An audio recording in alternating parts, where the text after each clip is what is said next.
Tonight, the international guessing game about the new pope is taking an unexpected turn. Just 10 days now until Pope Benedict steps down, and the common assumption has always been there will never be an American pope. But it's changing. Do we have the candidate now who just might do it? ABC's David Wright tells us.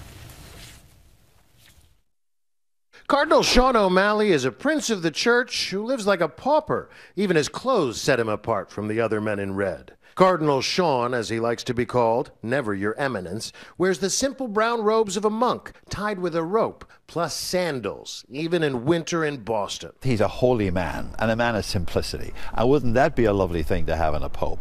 The Boston archdiocese he inherited was badly tainted by the church sexual abuse scandal. O'Malley sold off the cardinal's residence to pay the victims and moved into a single room near the cathedral.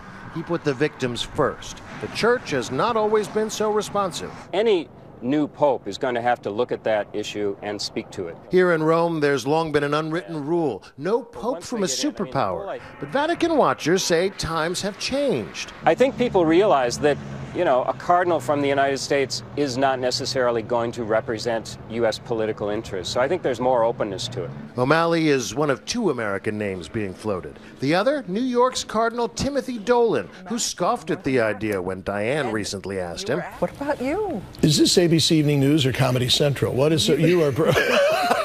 And O'Malley isn't holding his breath either. I haven't lost any sleep about it, and I have... I have bought a round-trip ticket, so I'm counting on coming home. In Boston, it'd be the religious equivalent of the Red Sox beating the Yankees. We always like Boston over New York. I'm sure Boston will represent the Vatican very well. It'll be interesting to see how it plays out. In fact, both Americans are long shots. Popes tend to be from Europe, specifically Italy. The last time the conclave chose a non-European was 1,000 years before Columbus set sail for America.